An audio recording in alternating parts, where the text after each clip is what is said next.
औषध नाही, इंजेक्शन नाही, आता ऑपरेशन शिवाय पाठ आणि मानेच्या दुखण्यापासून आराम मिळवा. NC wellness centre, Naval petrol पंपासमोर, रेल्वे लाईन, सोलापूर. सोलापूर शहरातील ट्रॅफिक पोलीस म्हणजेच वाहतूक शाखेतील कर्मचाऱ्याचा एक लाच घेतानाचा व्हिडिओ सोशल मीडियाच्या माध्यमातून चांगलाच व्हायरल झाला होता. या व्हिडिओ प्रकरणी आता कारवाई झाली असून संबंधित लाच घेतानाचा व्हिडिओ व्हायरल झाल्यानंतर वाहतूक पोलीस कर्मचारीला निलंबित करण्यात आल्याची माहिती पोलीस सूत्रांनी दिली आहे. वाहतूक शाखेत कार्यरत असलेल्या पोलीस कर्मचारी युवराज पवार याचा वाहनधारकांकडून पैसे घेतानाचा व्हिडिओ समाज माध्यमांवर व्हायरल झाला होता. या प्रकारामुळे पोलीस दलात एकच खळबळ उडाली होती.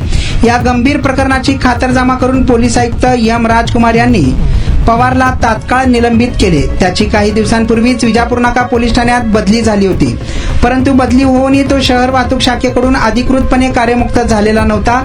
याच दरम्यान त्याचा वाहनधारकाकडून पैसे घेतानाचा व्हिडिओ एका व्यक्तीने प्रसारित केला. हा व्हिडिओ बघता बघता संपूर्ण सोशल मीडियावरती चांगलाच व्हायरल झाला होता. त्यानंतर अनेक प्रतिक्रिया कमेंटच्या माध्यमातून लोकांनी दिल्या होत्या. पोलीस आयुक्तांनी त्याचा अहवाल मागवला होता आणि त्यानंतर आता निलंबनाचे आदेश देण्यात आल्याची माहिती समोर आली असून सोबतच या प्रकरणी आणखीन चौकशी करण्यात येत असल्याची माहिती देखील पोलीस सूत्रांनी दिली आहे. पाय दुखत होता, पायाचा त्रास होत होता आणि अगोदर आम्ही पाय दुखतोय म्हणून पायावर खूप इलाज केला.